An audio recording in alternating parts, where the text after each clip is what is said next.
entonces las industrias empezaron a echar más CO2 que antes. Pues no, aquí no está, gráfica no está, espera, aquí. Este parón de aquí, de 1945 a 1975, después de la Segunda Guerra Mundial, con un aumento de CO2 importante, sin embargo las temperaturas se mantuvieron, incluso en el hemisferio norte bajaron un poco. Entonces esto lo arreglan algunos diciendo, bueno, sí, es que las fábricas que quemaban carbón lanzaban también a la atmósfera óxidos de azufre, y esos óxidos de azufre en realidad lo que hacen es enfriar y tal. Lo que no explican es cómo luego por qué ya no actuaban. Pero eso no está nada claro, de que del efecto de los óxidos de azufre sea de enfriamiento y por qué en esta época y no en la otra. Probablemente lo utilizan para que los modelos les salgan mejor. Y ahora, en los últimos 10 años, claro, esto que os he dicho de la gráfica son medias del globo. Se hace la temperatura global haciendo la media. Y esto es la 2001-2010. Esto es el cambio que ha habido. El cambio que ha habido, se entiende, se hace la línea de tendencia y entre el punto más alto al final y el punto, bueno, el punto inicial, la diferencia entre los puntos extremos de la línea de tendencia. Y entonces en 2001-2010 se ha calentado el Ártico, ciertamente, pero también se calentó el Ártico bastante entre 1910 y 1945, pero muchas otras zonas del planeta que aparecen aquí en azul en realidad más bien han tenido un pequeño enfriamiento. Total, que al final, en la primera década de este siglo no ha habido ningún calentamiento. Quizás, bueno, según el GIS 0,06 grados centígrados, 6 centésimas, que no es nada. Según otros satélites, un poquito de descenso, cero. La tendencia que da en la primera década de este siglo de calentamiento y enfriamiento es cero. ¿Cuánto va a durar esto? ¿20 años? ¿30? Bueno, no sabemos. O nada, no sabemos. Este año, desde luego, está durando, porque este año va a ser más frío que el anterior. Luego intervienen mucho las corrientes oceánicas superficiales también, de si hay niño, no hay niño, es complicado. Y concretando, por ejemplo, en España, la temperatura en España desde 1961 al 2010, es esta, lo saco de AEMET, desde 1961 al 2010. Claro, es que en España, cuando subió la temperatura, fue más o menos en los años 70 y en los años 80. Y ya luego, a mitad de los 90, se estancó. Y en los últimos 15 años, la temperatura en España no ha aumentado. 15 años de... Y aquí he puesto la temperatura desde los últimos 20 años en España, según AEMET, y eso, entre 15,5 grados, entre 15, 15,5, a veces arriba, a veces abajo. Y bueno, no se ve ahí gran cosa, ¿no? De momento, son 20 añitos de la temperatura media de España. Por lo menos desde 1996 la tendencia es nula. En España solo hay un calentamiento en verano y en invierno no. En invierno pero el calentamiento en verano quizás sea debido a otras razones, quizás sea debido al aumento del ozono troposférico. Yo creo que es más eso, o que puede ser más eso que el CO2, que tendría que haberse manifestado en invierno también. Bueno, en cuanto a la evolución de las precipitaciones, pues nada, es un planeta más cálido, es un planeta más húmedo, hay más evaporación y hay más precipitación. No se sabe muy bien ni siquiera cuánto llueve en el planeta, porque es muy difícil medir, porque hay tanta variabilidad de un sitio a otro. Pero bueno, se cree que ni siquiera se sabe cuánto llueve en el planeta de media. Algunos dicen 800, y otros dicen 900, y otros dicen 700, entre 700 y 900 milímetros al año. Se cree que en los últimos años ha sido un poco, ver esta gráfica, no más lluviosos, pero esta gráfica no hay que tenerla muy en cuenta porque es muy difícil saber cuánto llueve de media en el planeta. Bueno, los modelos del IPCC, lo que dicen y lo que nos machacan en la prensa y tal, es que España se va a secar, porque vamos a ser dominados por el anticiclón de las Azores, y sobre todo en verano, debido al anticiclón, pues que no va a llover. Aquí a la izquierda aparecen las predicciones del IPCC para dentro de 70 años en invierno, diciembre, enero, febrero, y a la derecha para verano. Marrones significa que va a haber menos lluvia. O sea que el IPCC lo que dice es que se va a trasladar todo, bueno, en invierno que se van a trasladar las borrascas hacia el norte y que España va a quedarse seca y que en verano vamos a ser ocupados por el anticiclón de Azores y también nos vamos a quedar secos. Pero bueno, cuando se mide también con estos datos de AEMET de las precipitaciones en los años hidrológicos, que se va desde el 1 de octubre al 30 de septiembre, desde el 47-48 hasta el 2010-2011, pues esta es la gráfica de las precipitaciones en España en los últimos 60 años. Bueno, si a lo mejor alguien hace un estudio ahí estadístico y dice que sí sale bajada, no sale nada. Basta con mirar un poquito la gráfica. No sé por qué hay que tener tanta fe en la estadística. Yo también tengo fe en lo que veo. Entonces, si este año ha llovido más y el año pasado también llovió más de la media de los últimos 60 años, bueno, no sé. Quiero decir que también lo que se dice de las predicciones del IPCC por ahora no se notan en España. Hubo una sequía ahí en el 2003, 2004, pero luego es más escandaloso cómo se manejan los medios de comunicación, las sequías en África. Porque precisamente el IPCC, en sus modelos, lo que indican es que va a llover más en el Darfur, que va a llover más en el Chad, que va a llover más en el Cuerno de África, en Somalia. Y sin embargo, ahora cuando hay sequías en Somalia o cuando hay guerra en Darfur, se nos dice que es por la sequía y tal, y por el cambio climático. Está en total contradicción con las predicciones del IPCC. Esto aparece en el informe del IPCC, en el inventario, página 780 o lo que sea. Pero en los tonos verdes de Sudán, aquí en el Cuerno de África, en Somalia y tal, lo que dice el IPCC es que debería llover más. Vamos a achacar ahora las sequías al cambio climático predicho, porque eso se suele opinar. En realidad lo que se prevé es lo contrario. Cuando se habla del Sahel, el Sahel es la zona del sur del Sáhara. Es una zona muy delicada, porque solo llueve en verano y no demasiado. Y si fallan las lluvias de verano, pues se sufre bastante, ¿no? Pues el Sahel, precisamente desde los años 80, las lluvias se están recuperando. Hubo unas sequías tremendas en los años 70 que bueno, causaron mucha mortandad y emigraciones y tal, pero desde los años 80 las lluvias del Sahel se están recuperando. Es decir, que tampoco es cierto esto que se suele utilizar mucho, de que el cambio climático, bueno, sí, a mí no se nota, pero en África, pues en África tampoco. Curiosamente, esta época de mayor sequía en el Sahel correspondió con una época de enfriamiento del Atlántico, una época fría, con poca evaporación, y ahora se está recuperando otra vez. Bueno, voy a ir un poquito rapidito ahora. El deshielo, bueno, el deshielo depende de dónde, ¿no?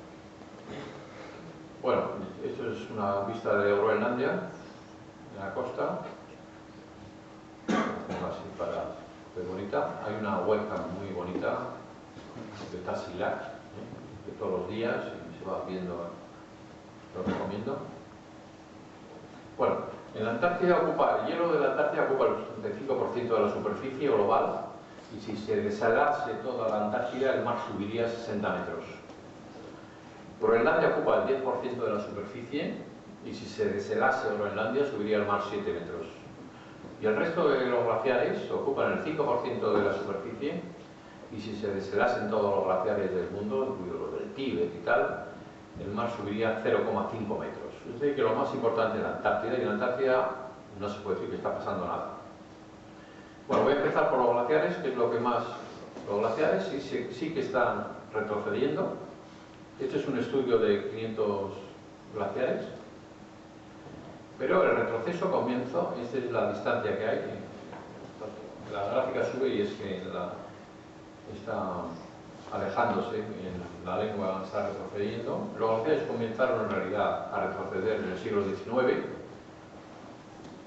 y los combustibles fósiles empezaron a ser emitidos el CO2 debido a los combustibles fósiles, sobre todo en 1950. Es decir, que el retroceso de los glaciares, que no todos retroceden tampoco, procede de todas maneras desde el siglo XIX, cuando hubo un avance de los glaciares en la pequeña edad de hielo. Y había preocupación al principio del siglo XIX, en el siglo XVIII, de que avanzasen demasiado. Bueno, en cuanto al Ártico y la Antártida, la gente no suele distinguir. El Ártico es un océano, la Antártida es un continente. Y por lo tanto, el hielo sobre todo está en la Antártida, hielo continental, y luego hay hielo marino rodeando. Esto es cuando se alcanzó el mínimo del hielo marino en el Ártico. En cuanto a las temperaturas, pues es cierto que las temperaturas del Ártico arriba están aumentando, pero puede no ser debido por el CO2. Muchos de los que estudian el Ártico en concreto creen que más bien puede ser debido a otros contaminantes, como fundamentalmente el ozono y el ozono troposférico, o cambios en las corrientes marinas y con menos entrada en el Ártico de agua del Atlántico. Pero en fin, lo que me importa sobre todo en esta gráfica es ver que las temperaturas en la Antártida no han aumentado. Más o menos están igual, incluso un poquito más frías. El hielo marino en el Ártico lo que hace es aumentar su extensión en invierno y llega a un máximo en marzo y luego disminuye en septiembre. Y así todos los años. Entonces todos los septiembres los periódicos dicen el Ártico se descongela. Luego ya no dicen más. Llega el siguiente septiembre, el Ártico se descongela. Todos. Lunga dice, el Ártico se hiela en marzo. Bueno, esta es una visión de lo que queda en el mínimo de septiembre de este año, que ha sido el más mínimo desde 2007, aunque en épocas anteriores está, y no en la excepción, aquí en el Holoceno se sabe que había mucho menos hielo por las ballenas. También se dice que pasaban desde el Pacífico hasta el Atlántico un tipo de ballenas. Bueno, luego en el Ártico hay que tener en cuenta que hay muchas corrientes marinas, que es un hielo marino. El hielo marino del Ártico tiene unos metros de espesor, 3 o 4 metros de espesor. Por debajo pasan los submarinos, los peces, y luego se mueven. Y parte sale, según, dependiendo de los vientos, se escapa el hielo al Atlántico Norte.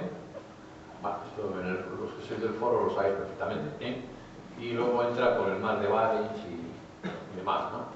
Entonces también depende un poco de las corrientes producidas por los vientos, si va a haber más hielo o menos hielo. Pero sí es cierto que en los últimos años cada vez hay menos hielo. De todas formas nunca ha habido mucho hielo. Estos son submarinos, 3 submarinos americanos que se dieron cita en el Polo Norte el 6 de mayo de 1986. Es decir, que los submarinos son capaces de romper pocos metros que hay y salieron ahí en el año 86.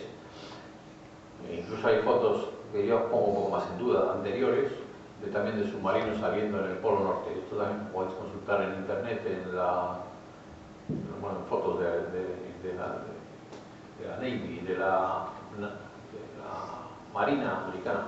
Hay muchas fotos del Polo, con submarinos y tal. Bueno, subir al mar. Bueno, esto es la vía de Saint-Michel en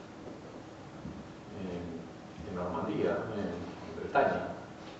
Bueno, que tiene el problema, bueno, ya sabéis, es un monasterio que cuando sube la marea se queda aislado y luego baja, y ahora tienen el problema de que se les queda demasiado fango y tal, y a veces sube la marea y no se queda aislado, o sea que les sube demasiado poco la marea,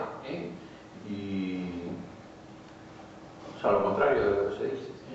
Bueno, esto es una foto de San Sebastián a principios del siglo, y ahora la iglesia esta quedaba ahí y ahora el mar pues, ha retrocedido.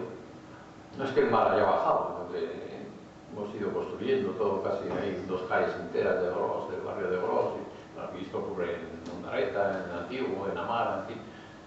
Donde yo vivo por lo menos, y siempre he vivido ahí, al lado del mar, no he notado nada en 60 años. Más bien he notado lo contrario, que hemos ido ganando terreno al mar. Hace 20 años la preocupación ecologista era de que estábamos ganando demasiado terreno al mar y que el mar, y ahora se nos dice un poco lo contrario. Bueno, es posible que el mar haya subido unos 18 centímetros en el siglo, pero bastante poco. Por eso el título de la conferencia es no tanto. Unos 3 milímetros al año. No sé si sabéis lo que son 3 milímetros. No sé si traéis. Ah, sí, sí, traéis. Bueno, 3 milímetros al año son 30 centímetros. En un... 3 milímetros al año son 30 centímetros en un siglo. Esto es lo que va a ocurrir para el 2100. ¿Qué va a subir esto? Según el IPCC. Bueno, algunos, no sé. No vamos a notar nada de nada. De hecho, ya ha subido, se supone, en el siglo XX 18 centímetros y ya digo que los que vivimos ahí al lado del agua no hemos notado nada. Por otra parte, la subida del mar es una media, y entonces en algunos sitios ha subido más, pero en otros sitios ha bajado, porque todo depende de otros factores que no tengo tiempo ahora de explicar. Pero de un día para otro, con el cambio de presiones y demás, pues puede cambiar la altura del mar 20 o 30 centímetros. Entonces, algunas zonas se ha bajado, por ejemplo, la costa de California, pues en realidad ha bajado. En la propaganda a veces se dice, ay, los californianos preocupados por la erosión que sufre el mar, por la subida, pues al revés. Bueno, voy a acabar ya enseguida. Luego ya, como ni aumenta la temperatura mucho, ni aumenta el mar mucho, ni esto, pues sí, pero lo que aumentan son los fenómenos extremos, pero bueno, fenómenos extremos ha habido siempre. Aquí está un rey, Alfonso XII, en las inundaciones de Murcia. Bueno, si entráis en la historia del clima veis que ha habido siempre catástrofes. Por poner unas cuantas catástrofes antes del CO2, y muy importantes, las mayores inundaciones que se recuerdan, en realidad, por lo menos que más muertos ha habido, es la del verano de 1931 en China, cuando se desbordó totalmente el Huanghe y el Yangtze, el río Amarillo y el Yangtze, que salieron de madre totalmente y ya desembocaron, uno de ellos varios kilómetros al sur de lo que desemboca normalmente, hubo 3-4 millones de muertos. Para nada se hablaba del CO2. En esa misma década de 1930 ocurrió la sequía en Estados Unidos, que algunos dicen que fue un poco lo que produjo la crisis del año 29 y tal, la crisis posterior. Pero en la década de los 30 fue el Dust Bowl, que tuvieron que emigrar de muchas zonas de Estados Unidos hacia California. En el invierno de 1953 hubo unas borrascas en el Atlántico y Holanda, en el Mar del Norte, hubo una ruptura de los diques de Holanda y el 70% de Holanda quedó inundado. Imaginaos si eso ocurriera ahora, achacaría completamente al cambio climático, entonces no se le ocurrió a nadie. Pero otra cosa no se emitía apenas CO2. Y se reforzaron entonces Luego el ciclón que más muertes ha producido es en noviembre de 1970, el ciclón de Bangladesh, que produjo 500 muertos. Y fue en 1970. Entonces empezaron los grandes conciertos de ayuda y tal, que organizó Josh Harrison. Y bueno, huracanes. Huracanes es lo que más se suele hablar, pero cuando se ponen las estadísticas se ve que los huracanes tampoco ni han aumentado ni han descendido. Algunos dicen, sí, los de mayor intensidad, estos rojitos de aquí, han aumentado. Son cosas estadísticas que apenas producen nada. Y bueno, ya está. Pero es el frío, sería la conclusión. Y muchas gracias.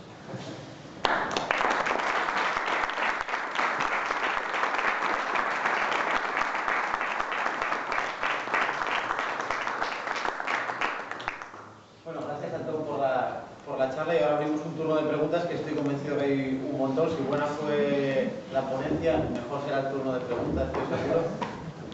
¿Nadie se anima a abrirlo? Me pregunto que si has tenido contacto con personas del IPCC.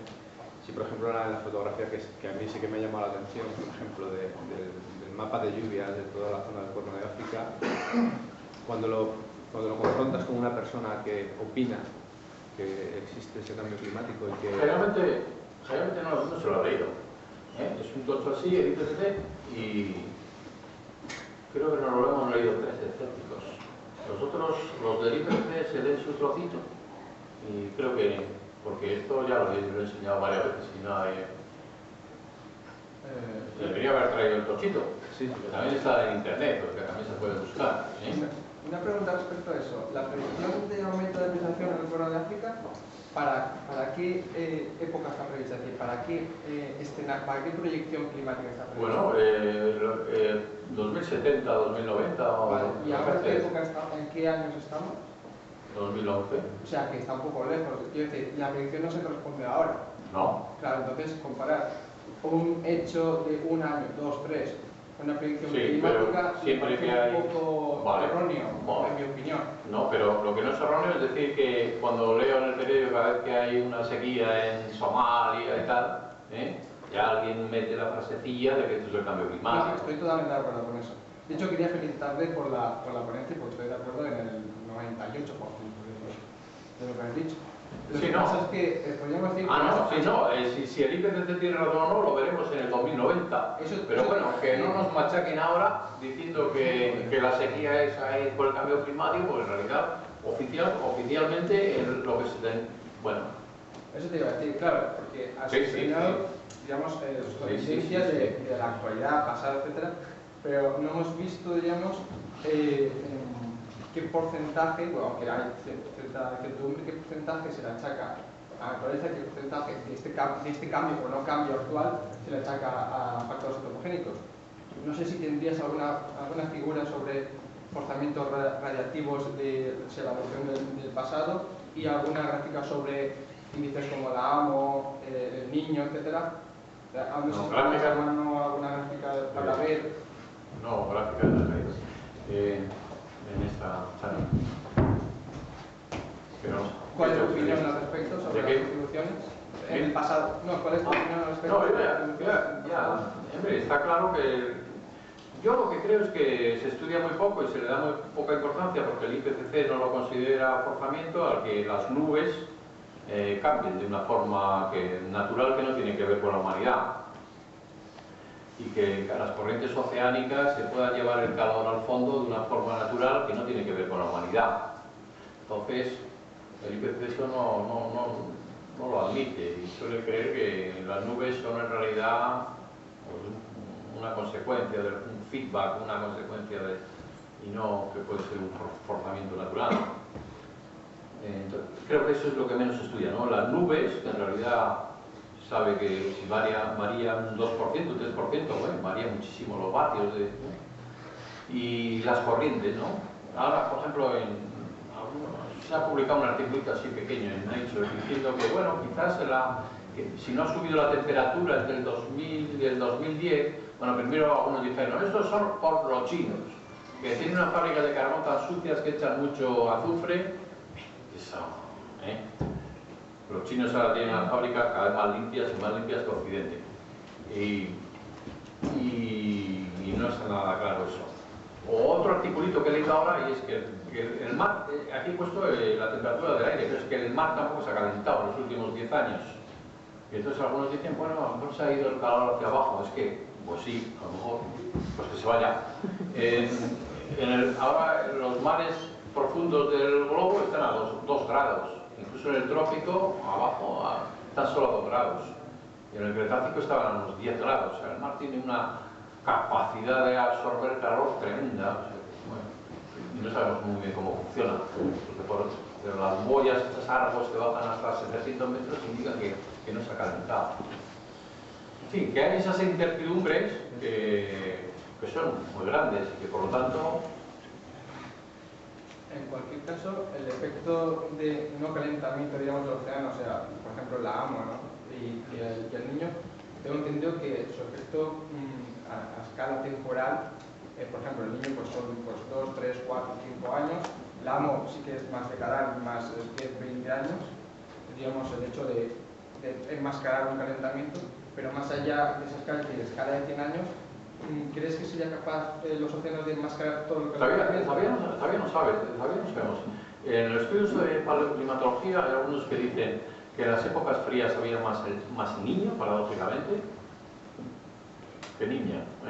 No sabemos, como no sabemos ese fenómeno que tiene mucha importancia, que es el niño, que es el calentamiento que hay en el Pacífico Oriental, debido a que deja de salir el agua de abajo porque está relacionado con los alisios y tal. pero no sabemos. ¿Y el Atlántico Norte? ¿O el Atlántico, mejor dicho, nada? ¿También puede disminuir mucho? Pues también puede cambiar, porque si aumenta el conveyor belt, la cinta, el agua en el Atlántico va hacia el norte, bueno, ya lo sabéis muchos, va hacia el norte el agua de la corriente del Golfo, allí se enfría y como es muy salada porque viene del trópico, al enfriarse se salada es densa y se hunde, y luego por el fondo va hacia abajo. Claro, al hundirse pues también se lleva el calor y se lleva el CO2 hacia abajo, entonces el calor se lo lleva, dependiendo un poco de la fuerza de esta corriente, pues se enfriará o no se enfriará Europa y eso también afectará, pero sabemos poquísimo de cómo funcionan las corrientes oceánicas. Hasta hace 2 décadas así solo se conocían las corrientes superficiales y sin embargo se sabe que las corrientes superficiales están ligadas a todos estos movimientos de fondo, de agua que se hunde en un sitio y que emerge en otro. Y sabemos poquísimo de las nubes, de cómo se forman las nubes, de por qué se forman las nubes. Entonces son los elementos esenciales en estas pequeñas variaciones de temperatura del aire. Que el CO2 calienta, sí, pero el metano también calienta. Es curioso también ahora, como hay mucho gas, que poco se habla del metano. Bueno, el metano también calienta el planeta. Y en los últimos años se ha notado un repunte, porque se había estancado. Yo creo que puede ser debido, pero esto nunca, todavía nadie lo dice, al gas natural, ¿no? A los nuevos pozos, a los escapes de gas. Sí, yo también estoy de acuerdo con que hay muchas incertidumbres, especialmente nubes, aerosol, el efecto aerosol sobre las nubes, ¿no? Y circulación oceánica, pero en mi opinión, ese desconocimiento está más o menos acotado. Sabemos en cuánto nos podríamos estar equivocando, tanto por arriba como por debajo. ¿Por qué crees eso? Pero, nos podríamos estar equivocando muchísimo. Ya te Todo... digo que ahora el mar está abajo a 2 grados en el trópico y que en el Jurásico estaba a 10. Es una diferencia tremenda. Sí, sí, pero de capacidad calorífica. Claro. Y eso es porque en el Cretácico el hundimiento se producía en la zona tropical y ahora se produce en el norte. Nada que varíe un poco de latitud, las zonas de hundimiento, el mar se lleva mucho más calor hacia el fondo o lo suelta. De todos modos, en cuanto a cambios tan bruscos a nivel global, aunque me dirás que algunos han producido muy rápidos, por norma general son en escalas de tiempo un poco mayores a las escalas de tiempo, estamos hablando de décadas, en general. Dirás 1 o 2 casos que ha habido en el pasado, pero en general son escalas de tiempo mayores, ¿no? Esos cambios tan bruscos. No, ha habido cambios muy bruscos en el pasado, cuando acabó la glaciación y tal, un cambio brusquísimo. La glaciación acabó casi en 30 años y hubo un cambio enorme. También una subida del mar mucho más importante que ahora, 4 o 5 veces. Pero dentro de un interglacial, es decir, cambios bruscos, bueno, sí puede haber cambios bruscos para hacer la Aquí hubo un cambio brusco en este interglacial que estamos hace 8.200 años, que todavía es un poco inexplicable. Pero en cualquier caso, se ha medido en qué forzamiento astronómico se necesita para que se dé más o menos un cambio hacia la glaciación. Quiere decir, que se necesita... Sabes que no, estos cambios bruscos no eran por forzamientos astronómicos, sino sobre todo por el mar. Pero hay algo que tiene que iniciarse. No sucede porque sí.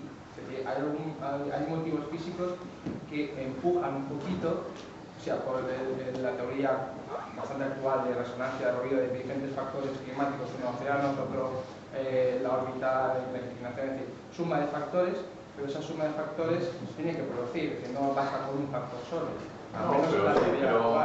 Pero lo que quiero decirte es que... Y ahora no se daría una suma de factores favorable. Es que se desconoce mucho, si se desconoce hasta cuál es el efecto del SO2, de los volcanes, si calienta o se enfría. Hay algunos que opinan hasta lo contrario, porque luego los elementos químicos que hay en la atmósfera intervienen entre sí. Y por ejemplo, el ozono en sí calienta, pero el ozono hace que disminuya el metano, porque produce más radicales OH.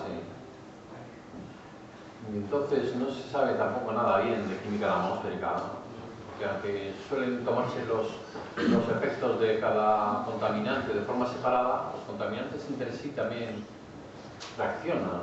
Si es que hay dudas en todo. ¿Qué da esto? La base está...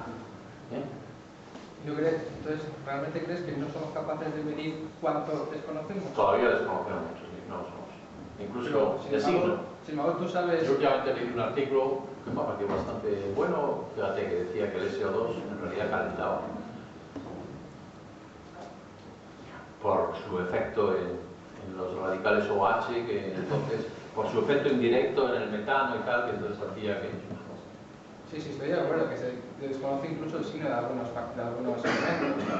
Pero aún así, bajo mi punto de vista, se puede acortar también, que no es infinito el desconocimiento, en el sentido del orden de magnitud de cuánto puede afectar cada factor. Es decir, se sabe que el CO2, por ejemplo, no calentaría a 1000 grados, es decir, que se puede acotar. Cualquier elemento mínimo se puede acotar. Hay algunos discrepancias básicas sobre las nubes, ¿no? Las nubes, el IPCC no admite que las nubes puedan variar por sí mismas, o sea, por relación cósmica, por razones naturales. Lo toma como un forzamiento derivado del CO2, del calentamiento.